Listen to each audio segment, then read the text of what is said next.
नमस्कार दोस्तों, आपका स्वागत है आपके अपने चैनल स्टडी वाइस ऑफिशियल पर। दोस्तों, आज का हमारा टॉपिक है मॉडर्न हिस्ट्री का मोस्ट इम्पोर्टेंट टॉपिक, कांग्रेस अधिवेशन। ये टॉपिक इतना इम्पोर्टेंट है, इस बात का अंदाज़ा आप इसी बात से लगा सकते हैं कि इस समय एसएससी के एग्ज़ाम चल रहे हैं और लगभग हर शिफ्ट में कांग्रेस अधिवेशन से क्वेश्चन पूछा ही जा रहा है। तो ये वीडियो आपके लिए काफ़ी इंपॉर्टेंट होने वाली है। अगर आप ये वीडियो को पूरे एंड तक देख लेते हैं तो इस टॉपिक से आपका कोई क्वेश्चन गलत नहीं होगा। और हाँ, अगर आप ट्रिक के चक्कर में आए हैं कि हम ट्रिक से याद कर लेंगे तो ये वीडियो आपके लिए नहीं है, क्योंकि मैंने पूरे लॉजिक वाइज इसमें समझाया है। इसमें मैंने ट्रिक से नहीं बताया है। अगर मैं विश्वास दिलाता हूँ, अगर आप पूरी वीडियो को देख लेते हैं तो आपको ट्रिक से याद करने की ज़रूरत ही नहीं पड़ेगी। मैं इतने अच्छे तरीके से आपको याद कराऊंगा। आपको बस वीडियो को एक बार पूरा कॉन्सेंट्रेशन से देखना है। तो चलिए, बिना देरी किए हुए वीडियो को शुरू करते हैं। तो चलिए, अब हम इस टॉपिक को समझना शुरू करते हैं। तो हम देखते हैं कि आखिर भारतीय राष्ट्रीय कांग्रेस की स्थापना कब हुई, किसने की, जो कि हमारे एग्जाम के लिए महत्वपूर्ण है। तो मैं इसको आपको कहानी की तरह समझाऊंगा, जैसे कि पिछली वीडियो में मैं भी कहानी की तरह ही आपको समझाता रहा हूँ और आपका बहुत ही अच्छा रिस्पॉन्स रहा उन वीडियो पर भी। तो मैं इसे भी आपको कहानी की तरह समझाऊंगा, क्योंकि इससे क्या होगा कि आप इसे लिंक करेंगे और जल्दी याद कर लेंगे। आपको इसे रटने की ज़रूरत नहीं पड़ेगी और आप पूरी कॉन्सेंट्रेशन के साथ इस कहानी को सुनिए और इसके साथ लिंक करिए अपने आप को, तो आपको अच्छे तरह से समझ आएगा। तो ये कहानी शुरू होती है 28 दिसंबर 1885 से। तो कांग्रेस की स्थापना हुई थी 28 दिसंबर 1885 ईस्वी को। और इसके संस्थापक कौन थे, काफ़ी बार एग्जाम में पूछा गया है। तो एलन ऑक्टेवियन ह्यूम नामक एक व्यक्ति ने कांग्रेस पार्टी की स्थापना की थी सन 1885 ईस्वी में। इन्हें शॉर्ट फॉर्म में ए ओ ह्यूम में भी कहा जाता है, ए ओ ह्यूम। और ये कहाँ के निवासी थे? तो ये स्कॉटलैंड के निवासी थे। तो आखिर इन्होंने कांग्रेस पार्टी की स्थापना की क्यों? तो चलिए, थोड़ी पीछे की स्टोरी मैं आपको बताता हूँ। तो जैसे कि आपको पता होगा, सन 1857 ईस्वी की क्रांति बहुत ही मशहूर है। तो सन 1857 ईस्वी के बाद क्या हुआ था कि भारत के कोने कोने पर अंग्रेजों के खिलाफ विद्रोह होने शुरू हो गए थे। मतलब स्वतंत्रता के लिए भारत के चाहे नॉर्थ साइड हो, साउथ में, ईस्ट में, वेस्ट में, हर जगह विद्रोह होने शुरू हो गए थे। तो ए ह्यूम ने क्या सोचा, क्यों ना एक पार्टी यानी एक संघ का गठन किया जाए जो पूरे भारत का प्रतिनिधित्व करे, और वो जैसे कुछ भी प्रॉब्लम हो तो वो हमें बताए, तो उसके बाद हम सुनेंगे। मतलब उन्होंने इसलिए नहीं किया था कि ये स्वतंत्रता दिलाए, उन्हें ये नहीं पता था कि यही कांग्रेस बाद जो आज एक चिंगारी है, बाद में एक आग का रूप धारण कर लेगी और भारत की स्वतंत्रता के लिए इसका एक अहम योगदान होगा। उन्होंने इस सोच के लिए नहीं किया था। उन्होंने ये पार्टी इसलिए बनाई थी ताकि जैसे पूरे भारत का कुछ भी बात हो तो हमें बताएं और हमें इसके बाद में सोचें और हमें इसे कैसे मैनेज करना है। इसलिए उन्होंने इस पार्टी को बनाया था। पर बाद में इसी पार्टी ने एक विकराल रूप धारण कर लिया और भारत की स्वतंत्रता के लिए एक अपना अहम योगदान दिया। ए यूं का सोचना था कि ये हमसे मतलब अर्जी करेंगे, याचिका करेंगे, फिर उसके बाद हम इसे हैंडल कैसे करेंगे ये हमारे ऊपर है। पर उन्हें ये नहीं पता था कि यही पार्टी बाद में भारत को स्वतंत्रता दिलाएगी। तो चलिए, आप आशा करता हूँ आपको थोड़ा इसके पीछे की कहानी समझ आई होगी। अब इसके बाद में हम समझेंगे तो आपको आसानी से समझ आएगा। तो इसकी स्थापना कहाँ पर हुई थी?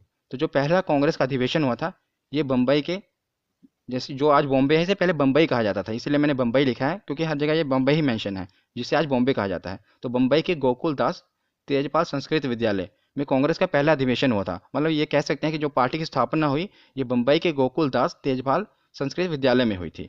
किसने की थी? ए.ओ. ह्यूम ने की थी। कब की थी? सन 1885 ईस्वी में की थी। तो उस समय के वायसराय कौन थे? तो उस समय के वायसराय थे लॉर्ड डफरिन। और दादा भाई नौरोजी ने इसका नामकरण भारतीय राष्ट्रीय कांग्रेस किया। तो जो ये ए ह्यूम है, इन्होंने इसका नाम रखा था भारतीय राष्ट्रीय संघ। क्या नाम रखा था? भारतीय राष्ट्रीय संघ।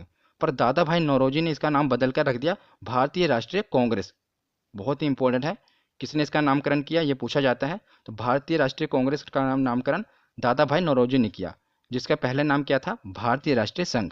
और ये जो दादा भाई नौरोजी हैं, इन्हें grand old man of India भी कहा जाता है। काफ़ी बार पूछा गया है, grand old man of India किसे कहा जाता है? दादा भाई नौरोजी को। और एक एक्स्ट्रा फैक्ट मैं आपको बता दूं कि ये ब्रिटेन में इन्होंने चुनाव जीता था और चुनाव जीतकर वहाँ की संसद में पहुँचने वाले पहले एशियाई थे। पहले भारतीय नहीं, पहले एशियाई, जिन्होंने ब्रिटेन में जाकर चुनाव जीता और वहाँ की संसद में पहुँचे थे। इसलिए काफ़ी इंपॉर्टेंट है।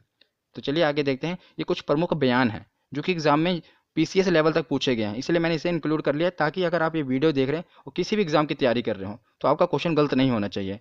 इस मकसद से मैंने ये वीडियो को बनाया है। तो ये कुछ प्रमुख बयान हैं जो कि काफ़ी बार पूछे गए हैं, तो इसलिए मैंने सोचा इसे भी मेंशन कर देता हूँ। तो सबसे पहले देखते हैं, फिरोज शाह मेहता। इन्होंने कहा था कि कांग्रेस की आवाज़ जनता की आवाज़ नहीं है। इन्होंने ऐसा क्यों कहा था? क्योंकि ये जो पार्टी बनी थी, एक तो पहले अंग्रेजी ने बनाई थी। उन्होंने ये नहीं सोचा था ना कि आगे जाके यही पार्टी स्वतंत्रता दिलाएगी, आगे जाके ये सब व्यक्ति उनसे जुड़े। पर शुरुआत में इन्होंने ये बयान दिया था कि कांग्रेस की जो आवाज़ है ये जनता की आवाज़ नहीं है, क्योंकि जो ये पार्टी थी, आगे हम पढ़ेंगे कि जो शुरुआत में जो पहला अधिवेशन हुआ था उसमें सिर्फ 72 प्रतिनिधि जुड़े थे, मतलब सिर्फ 72 मेंबर थे, वो बहुत ही कम। तो इन्होंने इसलिए कहा था कि जो कांग्रेस की आवाज़ है ये पूरी जनता की आवाज़ नहीं है, ये कुछ लोगों की ही आवाज़ है। उसके बाद जो समय के गवर्नर जनरल थे, मैंने आपको बताया जो वायसराय थे, डफरिन, उन्होंने कहा था ये कि सूक्ष्मदर्शी अल्पसंख्यकों की संस्था है। सूक्ष्मदर्शी अल्पसंख्यकों की संस्था है, ये काफ़ी बार एग्जाम में पूछा गया है कि सूक्ष्मदर्शी अल्पसंख्यकों की संस्था किसने कहा था, ये डफरिन ने कहा था। तो अगला बयान है अरविंदो घोष का, ये भी काफ़ी इंपॉर्टेंट है। ये कहते हैं कि कांग्रेस जो है ये भीख मांगने वाली संस्था है। इन्होंने ऐसा क्यों कहा? तो जैसा कि मैंने आपको पीछे बताया ना कि एओ ह्यूम ने पार्टी का गठन ही इस मकसद से किया था ताकि कुछ मेंबर हों और ये पूरे भारत का प्रतिनिधित्व करें, और कुछ कोई भी बात हो तो ये हमारे आगे रिक्वेस्ट करें, फिर उसके बाद हम देखेंगे इसे हैंडल कैसे करना है। मतलब जो जगह जगह पे विद्रोह हो रहे हैं उन्हें दबाया जा सके और हम कह सके कि हम आपकी बात को सुन रहे हैं, पर उस बात को सुनना ना सके, बस हैंडल एक कहने की बात है कि वो कहा जा सके कि पूरे भारत की ये पार्टी प्रतिनिधित्व कर रही है और हम आपकी बात सुन रहे हैं। मतलब उसे कैसे हैंडल करना है ये अंग्रेज ही देखते थे, इसीलिए मतलब ये जो सरकार के आके रिक्वेस्ट करते थे, इसीलिए उन्होंने कहा था कि जो कांग्रेस है ये भीख मांगने वाली संस्था है, ये संघर्ष करना नहीं चाहती। उसके बाद आगे हम देखते हैं गांधी। गांधी जी ने कहा था कि कांग्रेस को अब समाप्त कर देना चाहिए। ये जो बयान दिया था ये गांधी जी ने ये दिया था सन 1947 ईस्वी के बाद, मतलब जो आज़ाद हो गई थी, भारत आज़ाद हो गया था, उसके बाद उन्होंने ये बयान दिया था कि कांग्रेस को अब समाप्त कर देना चाहिए, क्योंकि जिस मकसद के लिए कांग्रेस बनी थी उसका मकसद पूरा हो गया है, इसलिए अब कांग्रेस को समाप्त कर देना चाहिए। पर कांग्रेस इतनी फेमस हो चुकी थी उस समय भारत में, इसलिए उन्होंने बाकी लोगों ने जो बाकी मेंबर थे उन्होंने इसको समाप्त नहीं किया। पर गांधी जी का कहना था कि कांग्रेस को समाप्त कर देना चाहिए। ये कुछ प्रमुख बयान थे जो कि एग्जाम में पूछे जाते हैं, इसलिए मैंने इसे कवर किया, आप इन्हें याद रखना। तो चलिए अब हमें अपना टॉपिक शुरू करते हैं कि जो महत्वपूर्ण कांग्रेस अधिवेशन है। वैसे तो देखा जाए तो जो कांग्रेस के अधिवेशन है ये 50 से ज़्यादा हैं, पर मैंने इसमें लगभग 17-18 कवर किए हैं। इससे बाहर आपको नहीं पूछा जाएगा, क्योंकि यही बार बार रिपीट हो रहे हैं, इसीलिए मैंने पहले देखा कि कौन से रिपीट हो रहे हैं बार बार, उन्हीं को कवर किया है। इससे बाहर आपका कोई नहीं पूछा जाएगा। वैसे तो 50 से भी ज़्यादा है, पर उतना हमें याद करने की कोई ज़रूरत है नहीं है, ना हम उतना याद कर पाएंगे। तो जितना हम याद कर सकते हैं और जो कि हमारे एग्जाम के लिए इंपॉर्टेंट है, मैंने सब कुछ इसमें कवर किया है, और इसे करना कैसे है याद वो भी मैं आपको बताऊंगा। तो चलिए पहले शुरुआत के देखते हैं। तो जैसे कि कांग्रेस के स्थापना कब हुई थी? 1885 से। तो हमें शुरुआत करनी है 1885 से। तो पहले चार आपको याद रखने हैं, लगातार हम याद रहेंगे। पहला 1885, दूसरा 1886, तीसरा 1887 और चौथा 1888। ये पहले चार अधिवेशन हैं। और ये अधिवेशन कहाँ कहाँ पर हुए, ये गौर करने की बात है कि यहाँ यहाँ पर बहुत सोच समझ के ये अधिवेशन यहाँ पर किए गए थे। पहला बम्बई में किया गया था, फिर कलकत्ता किया गया था, फिर मद्रास में किया गया था, और इलाहाबाद किया गया था। अभी आप बस इसे सुनिए, आपको खुद याद रहेंगे। बस अब मैं आपको जो बताना चाहता हूँ आप वो समझिए कि अधिवेशन कहाँ कहाँ किए गए, इनके अध्यक्ष कौन कौन थे, बहुत सोच समझ कर किया गया था। तो जैसा कि आप देख रहे हैं कि पहला अधिवेशन बम्बई में किया गया, उस समय अध्यक्ष कौन थे? रमेश चंद्र बनर्जी थे। और दूसरा जो है अधिवेशन कलकत्ता में किया गया, उस समय अध्यक्ष कौन थे? दादा भाई नौरोजी थे। तीसरा अधिवेशन मद्रास में किया गया, उस समय अध्यक्ष कौन थे? बदरुद्दीन तैयब थे। चौथा अधिवेशन इलाहाबाद में किया गया, और उस समय अध्यक्ष कौन थे? George Yule. अब अध्यक्ष पर देख रहे हैं, अगर आप अध्यक्ष पर गौर करें तो जो पहले अध्यक्ष थे ये हिंदू थे, दूसरे पारसी थे, तीसरे मुस्लिम थे, और चौथे ईसाई थे। ऐसा क्यों किया गया? ऐसा इसलिए किया गया ताकि लोगों को ये ना लगे कि जो कांग्रेस पार्टी है ये पर्टिकुलर किसी चीज़ की पार्टी, मतलब पर्टिकुलर धर्म की पार्टी है। ये सभी धर्मों को साथ लेकर चलना चाहती थी, ताकि ये दिखाया जा सके कि हम पूरे भारत का प्रतिनिधित्व कर रहे हैं। इसीलिए उन्होंने सब धर्मों के अध्यक्ष बनाए। पहले चार अध्यक्ष ही आप गौर करेंगे, पहले हिंदू थे, दूसरे पारसी थे, तीसरे मुस्लिम थे, और चौथे ईसाई थे। मतलब सभी धर्मों को इसमें इंक्लूड किया गया, ताकि ये लगे, ये दिखाया जा सके कि जो कांग्रेस पार्टी है ये सभी पूरे भारत का प्रतिनिधित्व कर रही है, ना कि एक पर्टिकुलर जगह से ये अपना प्रतिनिधित्व कर रही है। और अब अगर ये देखें कि कौन कौन से स्थान थे, मैं आपको मैप से बताता हूँ। देखिए पहला अधिवेशन जो हुआ था ये हुआ था बम्बई में, दूसरा अधिवेशन कहाँ पर हुआ? सीधा कोलकाता में, और तीसरा अधिवेशन कहाँ हुआ? इलाहाबाद में, और चौथा अधिवेशन कहाँ हुआ? मद्रास में। आप गौर कर रहे हैं कि कहाँ कहाँ पर अधिवेशन हुआ? पहला तो बम्बई में हुआ जो कि भारत के पूरे वेस्ट में है, दूसरा कलकत्ता में हुआ जो कि ईस्ट में है, तीसरा मद्रास में हुआ जो कि साउथ में है, और चौथा इलाहाबाद में हुआ जो कि नॉर्थ में आ जाता है। तो देखा, इससे ये दिखाने की कोशिश की कि हम पूरे भारत के कोन को, मतलब हम एक जगह की पार्टी नहीं है, हम पूरे भारत को कवर कर रहे हैं। इसलिए उन्होंने अपने अध्यक्ष भी हर धर्म के रखे, और जो पहले चार अधिवेशन हुए वो भी भारत के चारों कोनों पे हुए। मैं आपको ये समझाना चाहता था। ये बस ऐसे ही आपको नॉलेज के लिए बता रहा हूँ, ये बस आपको याद रखने के लिए। तो चल अब हम मेन अपना देखते हैं। 1885 में मुंबई में विमेश चंद्र बनर्जी ने इसकी अध्यक्षता की। उसमें 72 प्रतिनिधियों ने भाग लिया था। इसीलिए तो कहा गया था कि ये सूक्ष्मदर्शियों की पार्टी है, क्योंकि जो पहले बाद में जो इसके अधिवेशन हुआ था उसमें बहुत कम मेंबरों ने भाग लिया था, सिर्फ 72 प्रतिनिधियों ने भाग लिया था। और दूसरा कलकत्ता में हुआ, जिसमें दादा भाई नौरोजी ने भाग लिया। तीसरा मद्रास में, जिसमें बदरुद्दीन तैयब ने। इससे क्या पूछा जाता है कि जो कांग्रेस के पहले मुस्लिम अध्यक्ष कौन थे, तो कांग्रेस के पहले मुस्लिम अध्यक्ष कौन थे? बदरुद्दीन तैयब। ये क्वेश्चन इतना बार पूछा गया कि पूछ पूछ के घिसा दिया गया इस क्वेश्चन को कि पहले मुस्लिम अध्यक्ष कौन थे, तो बदरुद्दीन तैयब थे। नेक्स्ट देखते हैं 1888 में इलाहाबाद में हुआ। जॉर्ज यूल इसके अध्यक्ष थे और ये पहले अंग्रेज अध्यक्ष थे। तो पूछा जाए पहले मुस्लिम अध्यक्ष कौन थे, तो बदरुद्दीन तैयब थे। पहले अंग्रेज अध्यक्ष कौन थे, तो जॉर्ज यूल थे। और पूछा जाए कि पहले अध्यक्ष कौन थे, तो वो विमेश चंद्र बनर्जी थे। इससे हमें इतना सीखने को मिला और आप इसे याद रखिएगा क्योंकि इससे बहुत बार क्वेश्चन पूछा गया है इतने पार्ट से। तो नेक्स्ट देखते हैं। अब ये देखिए, आप घबराइएगा मत, बहुत ही आसानी से आपको याद होगा। बस वीडियो को आप पूरा एंड तक देखिए और अगर एक बार नहीं याद होता, एक बार आप पूरा देख लेंगे समझ तो आ जाएगा आपको। फिर दूसरी बार देख के नोट्स बनाइए, उसके बाद आपको इसे देखने की जरूरत नहीं पड़ेगी जिस हिसाब से मैं आपको समझा रहा हूँ। अब देखिए इसे याद कैसे करना है। हमने 4 याद करी हैं। उसके बाद ये इंपॉर्टेंट है 1896 का। हमको 1896 और उसके साथ याद करना है 1911। क्यों याद करना है मैं आपको बताता हूँ। इन दोनों से क्या पूछा जाता है? हर बार यही पूछा जाता है कि पहली बार वंदे मातरम कहाँ गाया गया और पहली बार जनगण मन कहाँ गाया गया। अब देख रहे हैं ना, एक पहली बार वंदे मातरम गाया गया और एक पहली बार जनगण मन कहाँ गाया। तो दोनों ही कोलकाता में गाए गए, स्थान एक ही है, याद रखिएगा, कलकत्ता।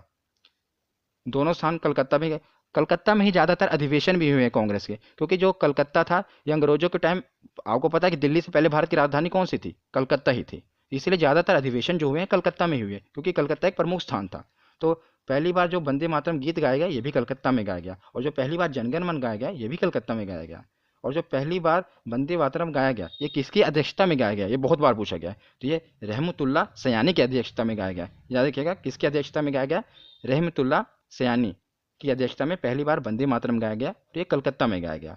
और 1911 में कलकत्ता में ही विश्व नारायण धर की अध्यक्षता में जनगण मन गाया गया। तो ये दो आपको लिंक करके रखने हैं, 1896 और 1911। इन दोनों को इकट्ठा याद करना है कि पहली बार वंदे मातरम ये भी कलकत्ता में गाया गया, पहली बार जनगण मन ये भी कलकत्ता में गाया गया।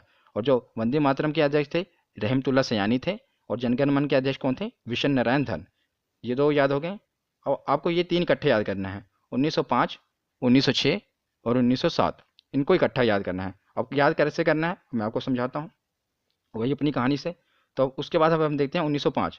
अगर आप गौर करेंगे तो मैंने आपको पिछली वीडियो में बताया भी हुआ है, अगर आपने वीडियो को देखा होगा। मैं आपको बता दूं कि इससे पहले मैंने आधुनिक भारत, मध्यकालीन भारत और प्राचीन भारत को बहुत अच्छे से कवर किया है। अगर आपने नहीं देखा तो आप अपने चैनल स्टडी वाइंस ऑफिशियल में जाके हिस्ट्री की प्लेलिस्ट में जाकर उन्हें देख सकते हैं। आपका बहुत ही अच्छा रिस्पॉन्स रहा है। मैंने बहुत ही अच्छे तरीके से और छोटी सी वीडियो में आपको बहुत कुछ कवर कराया है। तो उसमें मैंने ये बताया हुआ था कि जो सन 1905 ईस्वी में क्या हुआ था कि अंग्रेजों ने बंगाल का विभाजन कर दिया था, मतलब बंगाल को 2 टुकड़ों में बांट दिया था। आज आप जो देख रहे हैं ये जो बांग्लादेश बन गया, उस समय भी ऐसे पूर्वी बंगाल और पश्चिमी बंगाल को बांट दिया गया था। बाद में एकजुट हो गए थे और बाद में पाकिस्तान बन गया था, लेकिन 1905 ईस्वी में भी इसका विभाजन कर दिया गया था।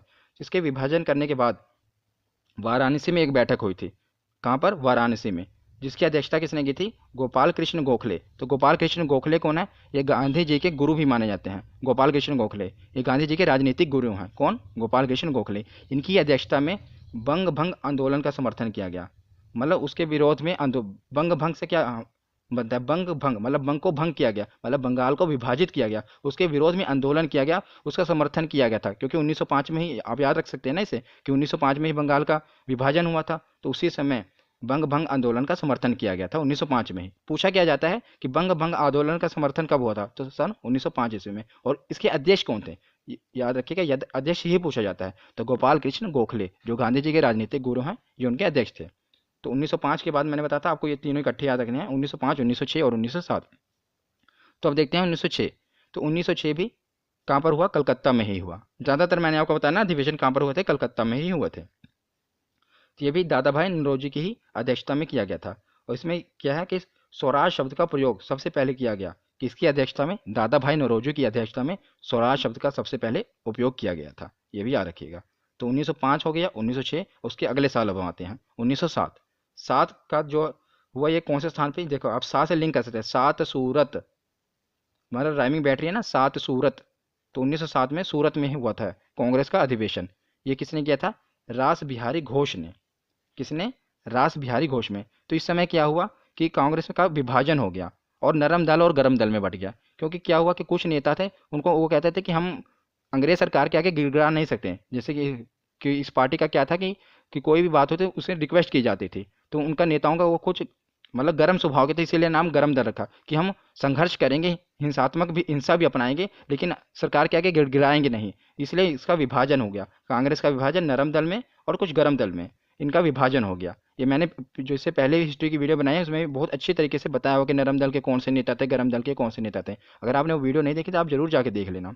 तो ये क्या हुआ, 1907 में कांग्रेस का विभाजन हो गया। ये पूछा जाता है कि किस अधिवेशन में कांग्रेस का विभाजन हुआ, तो सूरत के अधिवेशन में, जिसके अध्यक्ष थे रास बिहारी घोष, उसमें कांग्रेस का विभाजन हो गया था। ठीक है।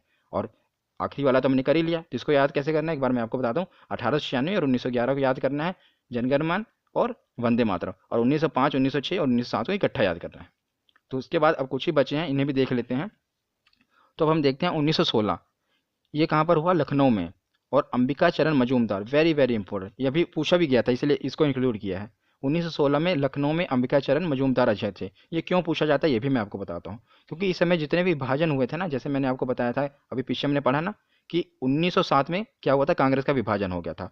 और 1916 मतलब 9 सालों बाद क्या हुआ, जितने भी विभाजन हुए थे, जैसे 1906 में क्या हुआ था, मुस्लिम लीग बट गई थी। मतलब मैंने आपको बताया नहीं इसमें, मैंने पिछली वीडियो में बताया हुआ था कि जो मुस्लिम लीग की स्थापना हुई थी 1906 ईस्वी में हुई थी। ठीक है ना, अब बता देता हूँ।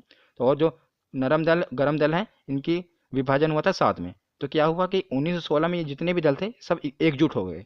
अब यहाँ पर आप देखेंगे ना, यही पूछा जाता है कि सब दल जो थे इनका समझौता कब हुआ। जैसे मुस्लिम लीग, कांग्रेस, नरम दल और गरम दल, सबके मध्य में समझौता हो गया, मतलब सब आपस में एकजुट हो गए। कब? 1916 में। इस इसमें क्वेश्चन क्या बना था अभी कि ये किसकी अध्यक्षता में एकजुट हुए थे, तो अंबिका चरण मजूमदार की अध्यक्षता में ये एकजुट हुए थे। अब मैं अगर आपको बता दूं, ये इतना इंपॉर्टेंट है इसलिए मैं आपको इसको याद करने की ट्रिक भी बता सकता हूँ इसमें। जैसे आप देखेंगे ना, अध्यक्ष कौन थे? अंबिका चरण मजूमदार। इसको आप थोड़ा रिलेट करेंगे, जैसे अंबिका चरण मतलब माँ अम्बे के चरण में गिर के, आप इसको ऐसे याद कर सकते हैं कि माँ अम्बे के चरण में गिर के जितनी भी पार्टियां थी ये एकजुट हो गई। माँ अम्बे के चरण में गिर के जो पार्टियां थी वो एकजुट हो गई। उन्होंने माँ अम्बे के चरण में गिर के ये कसम खाई कि अब हम एकजुट हो जाएंगे, मतलब एकता में रहेंगे। ठीक है ना, ये इंपॉर्टेंट है इसलिए मैंने आपको थोड़ा ट्रिक से बता दिया, क्योंकि ये अभी पूछा भी गया था। तो उसके बाद अगले साल 1917, ये काफ़ी इंपॉर्टेंट क्यों है, इसका अधिवेशन भी लखनऊ कलकत्ता में हुआ, सॉरी कलकत्ता में हुआ। ज़्यादातर मैंने आपको बताया ना कलकत्ता में ही हुए हैं। और इसकी अध्यक्षता किसने की थी, तो एनी बेसेंट ने की थी। और ये क्यों इंपॉर्टेंट है, क्योंकि ये प्रथम महिला अध्यक्ष थी। अब थोड़ा हम रिपीट करते हैं। पहले मुस्लिम अध्यक्ष कौन थे? बदरुद्दीन तैयब थे। तो और उसके बाद पहले अध्यक्ष कौन थे? तो विमेश चंद्र बनर्जी थे। मैंने आपको पीछे बताया ना, देखो पहले अध्यक्ष कौन थे? विमेश चंद्र बनर्जी थे। पहले मुस्लिम अध्यक्ष कौन थे? बदरुद्दीन तैयब थे। ये जो पहले पहले है ना, ये काफी बार पूछा गया, बहुत ही बार पूछा गया है। और पहले अंग्रेज अध्यक्ष कौन थे? तो जॉर्ज यूल थे। ये 3 यहाँ से हो गए। अब उसके बाद हम देख रहे हैं कि पहली महिला अध्यक्ष कौन थी, तो एनी बेसेंट थी। इसमें काफ़ी कंफ्यूजिंग है एक ये चीज़ में कि पहली महिला अध्यक्ष और पहली भारतीय महिला अध्यक्ष। ये देखें, जैसा कि आप ये देख रहे हैं 1925 में कानपुर में जो अधिवेशन हुआ था उसमें सरोजिनी नायडू अध्यक्ष थी, और ये पहली भारतीय महिला अध्यक्ष थी।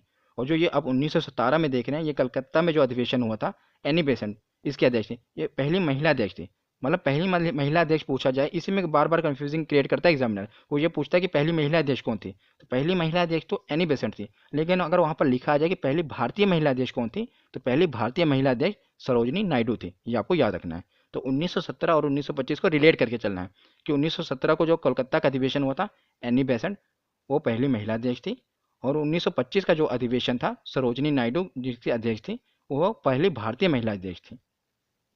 तो 1916, 1917 और 1925 ये तीनों हमने याद किए।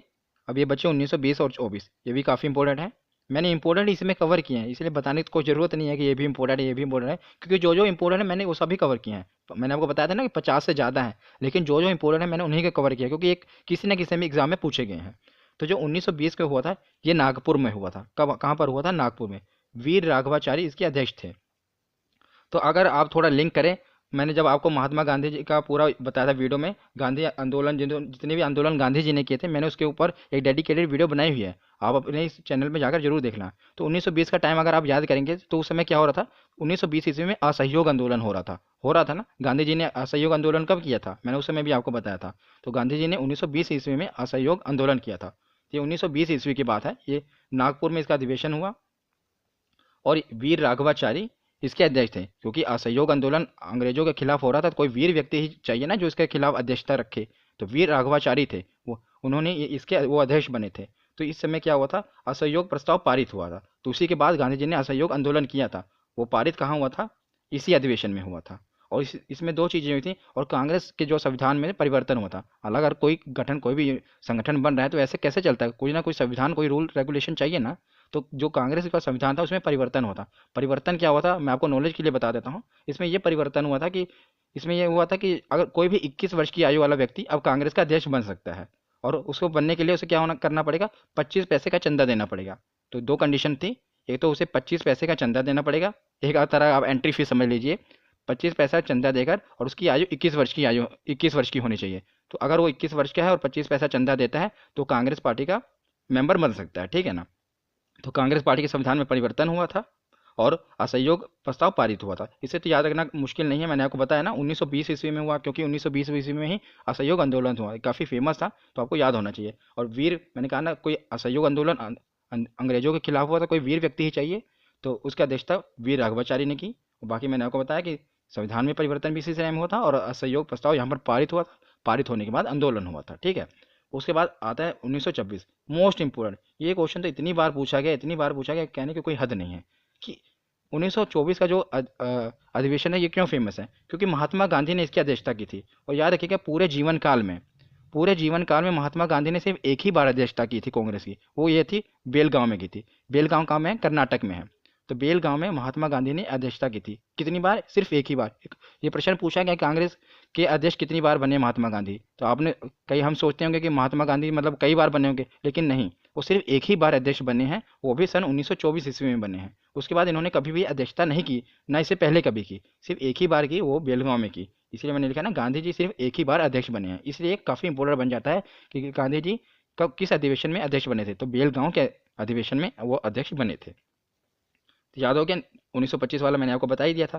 तो इसको याद करने का तरीका कैसे था, 1916 का याद करना था, अंबिका चरण मजूमदार, अंबे माँ के चरणों में गिर के सभी पार्टियां एक मतलब इकट्ठा होने की उन्होंने कसम खाई। उसके बाद 1917 और 1925 को इकट्ठा याद करना है, क्योंकि ये पहली महिला अध्यक्ष थी और ये पहली भारतीय महिला अध्यक्ष थी। और 1920 वाला कोई वीर ही करेगा सहयोग आंदोलन, और महात्मा गांधी एक ही बार बने, ठीक है। ये चारों ही हो गए, बस अब कुछ ही बचे हैं, यही चार बचे हैं। इसके अलावा अगर कोई भी क्वेश्चन नहीं बनेगा, आप टेस्ट लगा लेना, आप मतलब देखना कि प्रीवियस ईयर में कौन कौन से क्वेश्चन बने हैं, इससे बाहर कोई भी क्वेश्चन नहीं बनेगा। अब उस देखना है, ये देखो याद कैसे करना। 1919 1929 और 1931 ये दोनों पाकिस्तान में हुए, एक लाहौर में हुआ और एक कराची में हुआ। और इसकी अध्यक्षता भी किसने की, एक भारत के प्रधानमंत्री ने की, और 1931 वाले भारत के उप प्रधानमंत्री। भारत के पहले प्रधानमंत्री कौन थे, जवाहरलाल नेहरू, और भारत के पहले उप प्रधानमंत्री कौन थे, वल्लभ भाई पटेल। तो दोनों ने ही पाकिस्तान में अध्यक्षता की थी। इंटरेस्टिंग है। जो जवाहरलाल नेहरू थे इन्होंने लाहौर में की थी, लास्ट याद रखना, लाल लाहौर। और जो कराची वाला है ये वल्लभ भाई पटेल ने की थी, ठीक है ना, 2 साल बाद। तो इसमें हुआ क्या था, जो लाहौर में अधिवेशन हुआ था, इसमें पूर्ण स्वराज की पहली बार मांग हुई थी कि अब हमने पूर्ण स्वराज चाहिए, मतलब पूर्णतः स्वतंत्रता चाहिए, अब अंग्रेजों को हमें भगाना है। अब पूर्ण स्वराज की मांग कब हुई थी, जवाहरलाल नेहरू की अध्यक्षता में हुई थी। इससे आप याद रख सकते हैं कि इन्होंने मांग की थी, इसीलिए इन्हें प्रधानमंत्री बना दिया गया। मतलब ऐसा हुआ नहीं था, मैं आपको याद रखने के लिए बता रहा हूँ कि इन्होंने कहा था कि पूर्ण स्वराज की मांग की थी, इसीलिए इन्हें प्रधानमंत्री बना दिया गया। क्योंकि ये क्वेश्चन पूछा जाता है कि पूर्ण स्वराज की मांग किसकी अध्यक्षता में हुई थी, तो जवाहरलाल नेहरू की अध्यक्षता में हुई थी। पर और ये कहाँ पर हुई थी, लाहौर में अधिवेशन हुआ था, ठीक है ना। नेक्स्ट देखते हैं 1931 कराची, 2 साल बाद कराची में हुआ। उन्हें प्रधानमंत्री बना दिया गया, कौन, वल्लभ भाई पटेल। और इन्होंने क्या किया था कि मौलिक अधिकार प्रस्ताव पारित हुआ था। मतलब इस अधिवेशन में क्या हुआ था कि कुछ मौलिक अधिकार के जो प्रस्ताव थे वो पारित हुए थे वल्लभ भाई पटेल के अधिवेशन में। उसके बाद नेक्स्ट देखते हैं, दो ही बचे हैं, एक 1937 और एक 1947। 1929 और 31 को इकट्ठा याद करना है, और 1937 का तो आप याद कर ही लेंगे। 37 का क्यों इंपॉर्टेंट है, 37 का इसलिए इंपॉर्टेंट है, ये भी अध्यक्षता जवाहरलाल नेहरू ने की थी, याद रखना। पर ये पहली बार था कि गांव में अधिवेशन होता। अभी तक के जितना भी अधिवेशन हुए कांग्रेस के, वो सब ज़्यादातर शहरों में, मतलब ज़्यादा भीड़ भाड़ वाले इलाके में हुए। लेकिन जो पहला ये अधिवेशन था, ये था कि किसी गांव में हुआ था, पर्टिकुलर गांव में। और गांव कहाँ पर है, ये यूपी में, फैजपुर है, यूपी के फैजपुर गांव में हुआ था पहली बार अधिवेशन। इसलिए ये पूछा जाता है कि किसकी अध्यक्षता में हुआ था, तो जो हमारे पहले प्रधानमंत्री थे उन्हीं की अध्यक्षता में हुआ, इसलिए जनता लुभावी थी और इन्हें प्रधानमंत्री बना दिया गया। ये मैं आपको याद करने के लिए बता रहा हूँ, ऐसा हुआ नहीं था, ठीक है। जवाहरलाल नेहरू की अध्यक्षता में पहली बार गाँव में अधिवेशन हुआ। और उसके बाद लास्ट बचा 1947। स्वतंत्रता के समय, ये इसलिए पूछा जाता है कि स्वतंत्रता के समय कांग्रेस के कौन अध्यक्ष थे। तो स्वतंत्रता के समय जब भारत को स्वतंत्रता मिली सन 1947 ईस्वी को, ये इसका अधिवेशन हुआ मेरठ में, और JB कृपलानी उस समय अध्यक्ष थे। याद रखिएगा, स्वतंत्रता के समय अध्यक्ष कौन थे? JB कृपलानी। तो याद करने का तरीका मैंने आपको बताया ना, 1929, 31 और 37 और 47। बाकी आपने पीछे सब याद कर लिया होगा।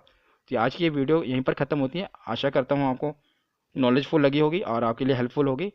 धन्यवाद।